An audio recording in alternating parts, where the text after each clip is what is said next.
Ontem eu passei o dia recebendo várias mensagens, todo mundo preocupado com o John Ares, ele tem uma lesão ou não tem, é grave ou não é grave, e é claro que tá todo mundo preocupado já pensando no jogo contra o Internacional. O John Ares vai passar por exames amanhã desta segunda-feira, então é um dia decisivo para a gente saber informações sobre ele. Eu vou trazer detalhes aqui para vocês de algumas coisas que eu apurei também depois do jogo contra o Vasco. Aliás, o departamento médico do Fluminense vai ter uma missão de 10 dias para recuperar 4 jogadores, porque o Cano também deixou o campo, deixou o Nilton Santos mancando aquele dia. Além deles, Felipe Melo e Paulo Henrique Ganso. São exatos 10 dias até o jogo contra o Internacional. Dia importantíssimo e decisivo também para a reunião com autoridades. Essa reunião vai definir se os torcedores, os tricolores terão ou não de trocar ingresso para a semifinal da Libertadores. E também números aqui em relação às bolas alçadas na área do Fluminense, se isso é um problema crônico ou não. Antes, já sabe aquele recado importante de sempre, é você deixar seu like, se inscrever aqui no canal do Lessa. Se você não está inscrito ainda, por favor, se inscreva, indique o canal também para todo mundo que você conhece, nos grupos aí que você tem de WhatsApp, compartilhe os vídeos. Toda ajuda é muito bem-vinda, vocês são fundamentais no crescimento aqui do canal, para que você não fique por fora de nada que acontece no Fluminense, nos bastidores, todos os dias aqui notícias atualizadas sobre o Flusão no canal do Lessa. E eu vou começar já falando sobre essa reunião muito importante com autoridades. Ela vai acontecer na tarde desta segunda-feira, por isso a venda de ingressos foi adiada somente para amanhã, a partir do meio-dia, justamente para que pudesse ocorrer essa reunião e daí a decisão final, se será necessário a troca de ingresso para o jogo contra o Internacional, a troca por ingresso físico.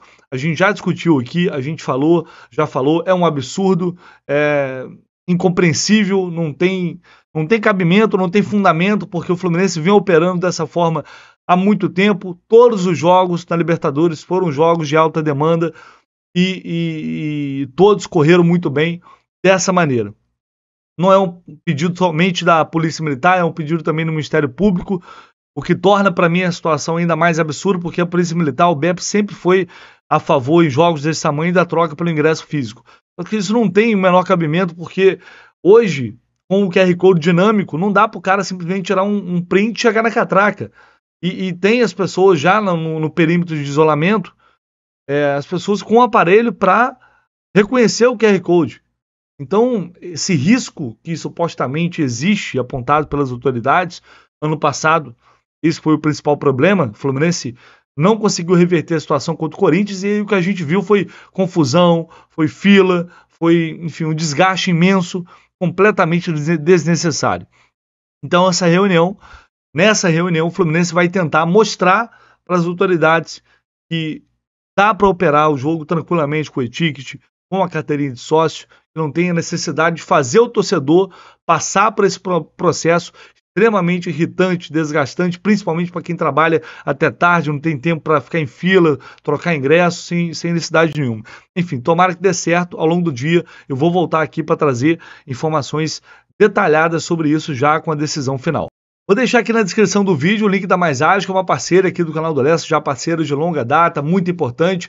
E é para você, principalmente, que está precisando de um dinheiro, de uma grana aí, e tem lá aquele saldo no FGTS, no Fundo de Garantia. Se você não sabe se tem, a Mais Ágil também consulta para você. E basicamente o que ela faz? Ela antecipa esse dinheiro, você recebe em poucas horas na sua conta. É muito simples, fácil, rápido.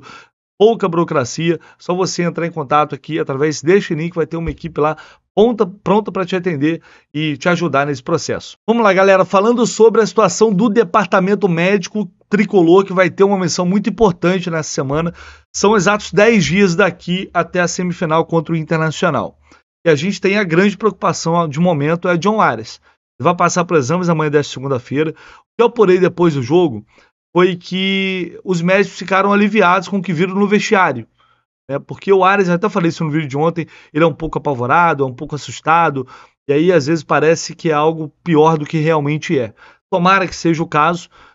Repito, não dá para cravar nada, só o exame vai poder nos dar o diagnóstico mais preciso para os médicos também. Então a gente precisa aguardar isso. Só que o fato de ele ter saído, apoiando o pé no chão, mesmo com dificuldade, mesmo mancando, é um sinal bem positivo. Eu tenho muita esperança de que ele vai conseguir se recuperar até lá. Talvez precise ficar aí alguns dias parados ao longo dessa semana, mas tenho bastante confiança de que ele vai conseguir depois, no final de semana, enfim, início da semana que vem, voltar a treinar sem limitação. Mas não é uma informação, tá? Vamos aguardar. Sei que tá todo mundo preocupado, tá todo mundo ansioso, mas ao longo do dia eu vou ficar em cima, vou apurar e vou trazer essa informação aqui para vocês no canal do Leste. Então fiquem ligados aí porque a gente vai ter novidade. Sobre Cano também, que deixou o estádio mancando aquele dia. O Cano eu acho que é uma situação mais tranquila, não acho que é algo preocupante, mas pode incomodar. Tem um corte ali. Então são jogadores que certamente não vão enfrentar o Cruzeiro, não tem necessidade nenhuma. Contra o Cruzeiro tem jogo quarta-feira, mas ninguém vai pensar nesse jogo, né? Todo mundo pensando na semana que vem. Então, contra o Cruzeiro vai ser do jeito que der, amigo. Vai entrar, vai jogar quem puder jogar e olha lá. E tem duas situações que também preocupam. Felipe Melo, que no início da semana passada ele sentiu dores na panturrilha, na reapresentação, não treinou na sexta, por isso não jogou no Vasco, por isso não enfrentou o Vasco. Agora, resta saber, foi precaução ou ele sentiu algo que pode ser uma lesão? Foi algo mais forte. Isso a gente tem que apurar, não tenho essa informação. Se foi precaução, ótima tendência de que ele que ele vá a campo normalmente no CT Carlos Sachilli nesta segunda-feira. E aí, Paulo Henrique Ganso é um mistério. Eu venho tentando apurar já há muito tempo. Todo mundo que fala, quando fala do assunto, fala, ele tá tratando, segue tratamento. Mas beleza, segue o tratamento da pancada que ele levou, das dores do joelho, porque o clube divulgou algo que parecia ser bem mais simples, e na verdade não é, senão ele não estaria tanto tempo sem treinar. Então aconteceu algo além de uma pancada, ele tem uma lesão de fato, eu vou seguir tentando apurar, mas o Ganso é uma situação que para mim preocupa. Esse tempo todo sem treinar, enfim, a gente não tem muitas informações sobre esse caso. Pensando nesse semifinal de Libertadores, pensando nesse jogo tão importante, o departamento médico vai ter bastante trabalho ao longo dessa semana para recuperar esses jogadores e, quem sabe, tomara, fazer com que o técnico Fernando Diniz tenha 100% do seu elenco para essa decisão. E para a gente fechar aqui, galera, o GE fez uma matéria sobre as bolas alçadas na área do Fluminense. É um problema crônico? Dá para a gente dizer que é um problema crônico ou foi algo pontual? Os números são bem significativos. Dos últimos 20 gols sofridos pela equipe, 12 foram originados de bolas alçadas na área. Total de 60%. O levantamento teve início no jogo contra o Goiás, o empate em 2-2, foi até o jogo contra o Vasco no último sábado. São contabilizados todos os lances em que a bola foi levantada na área, podendo vir de um escanteio, cruzamento, contra-ataque ou bate e rebate. Aqui tem a listagem, todos os gols contra o Vasco, Atlético Paranaense 2 vezes, Palmeiras, Argentino Júnior, São Paulo, Sport Cristal, Atlético Mineiro, Bahia e Goiás. É claro que cada lance ele tem um contexto diferente. A gente tem que destacar isso. Contra o Vasco, por exemplo, o quarto gol, ali não tem organização, é um contra-ataque, o time está voltando, tem erro de posicionamento? Tem erro de posicionamento. Mas não é um lance em que o time está todo posicionado na área e aí alguém sobe sozinho e cabeceia. O lance do escanteio, por exemplo.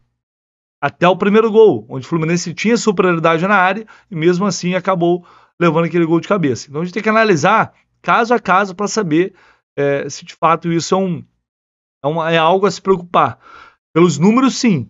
Mas, repito, a gente tem que ver lance a lance. Nesses jogos, no jogo contra o Vasco, no jogo contra o Atlético, Felipe Melo não estava em campo. Falei isso no vídeo de ontem. Para mim, o desfalque do Felipe Melo foi muito importante nesse sentido. Acho que foi uma ausência significativa. Eu não vou dizer que se o Fluminense estivesse com o Felipe Melo em campo, teria vencido o Vasco. Não é isso. Mas, certamente, algumas falhas cometidas ali com o Felipe Melo não teriam ocorrido. Contra o Olímpia, mas contra o Olímpia passou batido e o ponto forte dos caras era justamente esse. Mas talvez seja justamente por isso, né? Porque entrou muito focado nesse sentido, sabendo que era talvez a única arma do adversário. E aí foi bem, mas com o Felipe Melo tendo uma grande atuação no Paraguai, rebatendo várias bolas. Não creio que seja por acaso, né? Uma coincidência. Ele tem ido muito bem nesse tipo de jogada. Então, É algo para a gente ficar de olho, é algo para ser analisado, é algo para a comissão técnica trabalhar e certamente vai trabalhar, pensando na semifinal, porque o Enner Valencia é um jogador muito forte na área, um jogador que cabeceia bem, então é algo realmente que tem que ligar ali o sinalzinho de alerta, né? Tem que ser feito um trabalho bem cuidadoso e detalhado em relação a essas situações, porque os números, de fato, eles são alarmantes, são preocupantes. Deixa aí o seu like, se inscreva aqui no canal do Lessa, seu comentário e fiquem atentos. Ao longo do dia, promete ser agitado. A gente volta com muito mais informações por aqui. Valeu, galera!